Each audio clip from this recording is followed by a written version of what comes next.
मैं भी अपने विचारों को व्यक्त करने के लिए इकट्ठा हुआ। मैं भी बहुत सारे विद्वजनों का वक्तव्य सुन रहा था। बेसिकली पर्यावरण है क्या, पर्यावरण के बारे में हमें जानकारी करना बहुत जरूरी है कि आखिर पर्यावरण, लोग कहते तो हैं पर्यावरण है क्या। देखा जाए तो पर्यावरण दो शब्दों से बना है, परि और आवरण। परि का अर्थ है चतुर्दिक चारों ओर, और आवरण का अर्थ है जो घिरे हुए है, यानी जो हमें चारों ओर से घिरे हुए है। पृथ्वी पर पाए जाने वाले भूमि, पेड़, विभिन्न प्रकार के पेड़, जीव जंतु, वायु, जल, इन सब का जो आवरण है हमारी ओर, पर्यावरण कहलाता है। अगर देखा जाए तो पर्यावरण उन सभी भौतिक, रासायनिक और जैविक कार्यों की एक समष्टिगत इकाई है जो हमें सभी जीवधारी और हमारे परतंत्रीय आबादी को द्योतित करती है। इससे सभी का रूप और जीवन निर्धारित होता है। पर्यावरण में जो भी जैविक और अजैविक घटनाएं हैं वो एक दूसरे में क्रिया प्रतिक्रिया करते हैं। विज्ञान की भाषा में इसे हम पारिस्थितिकी तंत्र भी बोलते हैं। बहुत गूढ़ शब्द है पर्यावरण। और आज की जो गोष्ठी है वो पर्यावरण की समस्याओं पर विचार किए बिना शायद पूरी नहीं होगी। पर्यावरण की अगर समस्याएं देखी जाए, बहुत सारे लोगों ने चर्चा भी की। मुख्यतः जो समस्याएं हैं पर्यावरण से संबंधित हुए प्रदूषण की, जलवायु परिवर्तन की, जैव विविधता के क्षरण की और विभिन्न प्रकार की प्राकृतिक आपदाओं की। ये शब्द ऐसे हैं, ये समस्याएं ऐसी हैं जिनसे हम अनभिज्ञ नहीं है। हम लोग जानते हैं, किसी को कम जानकारी, किसी को अधिक जानकारी है, फर्क इतना ही है। जानते हैं हम सभी लोग हैं। अब जैसा मिश्रा जी ने कहा कि हम लोग छोटी छोटी बातों पर ध्यान न देकर केवल पेड़ पौधों को लगाने मात्र से ही कृषि कर लेते हैं, बट ऐसा है नहीं। लेकिन पर्यावरण को ठीक करने के लिए, पर्यावरण में अपना योगदान देने के लिए, जिससे कि ये पर्यावरणीय समस्याएं पैदा न हो, हमें अपना योगदान किसी भी रूप में देने का सतत प्रयास करते रहना चाहिए।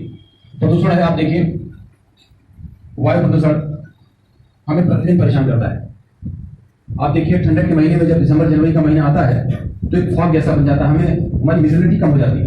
आप अपने घर से बाहर जब निकलते हैं, जबकि बहुत ठंड भी नहीं होता, कोहरा भी नहीं होता, बट जो एक लेयर होती है जो हमें 8-10 मीटर से दूर ज्यादा दिखाई नहीं देती। लोग कहते हैं फॉग है, फॉग तो शीतलहर में शुरू होती है, बट जो प्रदूषण की जो लेयर होती है वही हमें दिखाई देती है। उस समय फिर क्या करते हैं हम लोग, AQI देखते हैं, एयर क्वालिटी इंडेक्स चेक करते हैं। एयर क्वालिटी इंडेक्स अगर हमारे यहाँ का देखा जाए तो 300 से ऊपर ही आता है।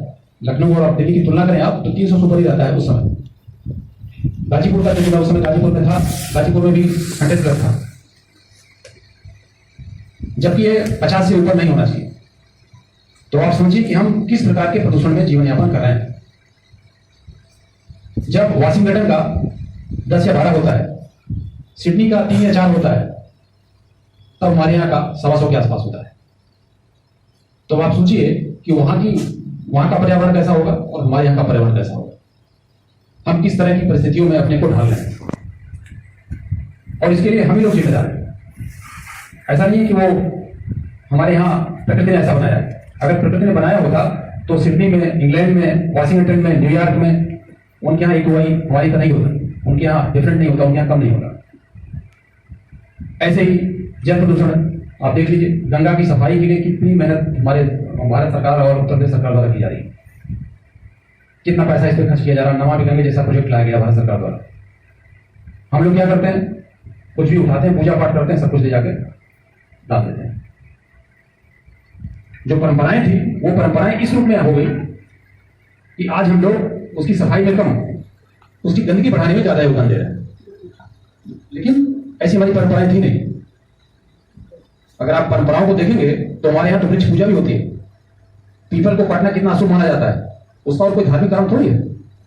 आप सबको पता है कि पीपल हमारे लिए कितने फायदेमंद है, ऑक्सीजन के लिए वो कितना महत्वपूर्ण पेड़ है। उसको हमारे पूर्वजों ने, हमारे ऋषियों ने, हमारे महात्माओं ने इसीलिए जोड़ा धर्म से कि लोग इसको काटे ना। जल की भी पूजा होती है, गंगा को हम लोग माँ के नाम से जानते हैं, माँ कहते हैं उसको। लेकिन परंपराओं को हम लोगों ने विद्रूप कर दिया। और इस रूप में घटिया कि आज हम प्रदूषण को बढ़ाने में ज्यादा मदद दे रहे हैं। ध्वनि प्रदूषण है, हमें जिसमें आनंद आ रहा है वही करेंगे, बगल वाला भले ही हमारे आवाज से परेशान हो, उससे कोई फर्क नहीं पड़ता। डीजे बजाएंगे कोई बात नहीं, हम तो शादी विवाह कर ही रहे हैं, बढ़िया डीजे बजा रहे, तेज आवाज बजा रहे, बगल वाला सो पाए चाहे ना सो पाए।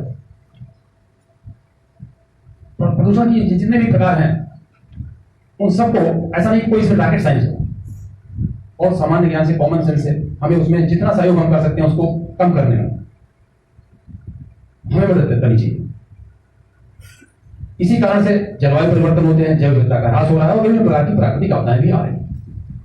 तो आज की इस गोष्ठी का, यहाँ के विचार विमर्श की सार्थकता तब हुई जब हम लोग कुछ संकल्प लें, कुछ प्रण करें और ये प्रयास करें कि हम किस माध्यम से और कैसे, किस प्रयास से पर्यावरण को साफ और स्वच्छ रखने में, पर्यावरण को व्यवस्थित रखने में कैसे मदद कर सकते हैं। कोई जरूरी नहीं है कि आप 100% आपसे उम्मीद की जाती है कि नहीं आप सब कुछ बढ़िया ही करेंगे, नहीं, लेकिन जिस रूप में भी कर सकते हैं, जैसे भी कर सकते हैं, सारे लोग संकल्प लें तो पर्यावरण गोष्ठी की जरूरत बहुत कम पड़ेगी। गोष्ठी का उद्देश्य ये होता है कि हम लोग विचार विमर्श करें और विचार विमर्श करने के बाद जो निष्कर्ष निकले लोग उसको अपनाएं, अपने बच्चों को, अपने परिवार को, अपने शुभचिंतकों को, अपने सहयोगों को शिक्षित करें, उन्हें बताएं कि हम इस अपने पर्यावरण को कैसे ठीक रख सकते हैं, कैसे उसको व्यवस्थित रख सकते हैं। और इसमें कोई बहुत बड़े विज्ञान की जरूरत नहीं है। हम लोग या आप लोग कोई बहुत बड़े, यहाँ बहुत बड़ी कोई साइंस लेके नहीं बैठे हैं कि साइंस से कोई निष्कर्ष निकला तभी हम लोग कर पाएंगे, उसके लिए मिश्रा जी वगैरह हैं, ये लोग विचार विमर्श करते हैं, बताते हैं। लेकिन आज से इस गोष्ठी से बाहर निकलने के बाद मेरा आप सभी से अनुरोध है कि आप संकल्प लें, आप जिस भी रूप में जैसे भी सहयोग कर सकते हैं पर्यावरण को ठीक कर रखने में, प्रदूषण को व्यवस्थित रखने में, कम करने में, जलवायु परिवर्तन न हो, कम से कम हो, या प्राकृतिक आपदाएं कम से कम आए, जैसे भी जिस रूप में भी हम मदद कर सकते हैं। लोग कहते हैं कि साहब आप ऐसा कोई काम मत करो कि जिससे प्रकृति में परिवर्तन हो। आप प्रकृति की चिंता नहीं, अपनी चिंता करिए। अगर आप प्रकृति की चिंता करेंगे तो अपनी चिंता नहीं कर पाएंगे। आप अपनी चिंता करिए, प्रकृति अपनी चिंता कर लेती है। ये जो विभिन्न प्रकार की प्राकृतिक आपदाएं हैं क्यों आती है? आप देखिए चक्रवात जब आता है, पर फिर इसमें समुद्री हवाएं जब चलती हैं तो क्या होता है? बहुत सारे मकान एक ही बार में खत्म, जो उसके किनारे का सब कुछ होता है सब समाहित हो जाता है उसे। तूफान आता है, बहुत सारी चीजें उजाड़ के चला जाता है, सब कुछ नंगा कर देता है। ये सब इसीलिए होता है कि हम धीरे धीरे धीरे धीरे स्वार्थी होते जा रहे हैं, और स्वार्थी होने के नाते केवल और केवल वही काम कर रहे हैं जो हमें पर्यावरण को खराब करने में, प्रदूषण को बढ़ाने में मदद दे रहा है। विकास के साथ साथ कुछ क्षरण भी होता है, ये सत्य है।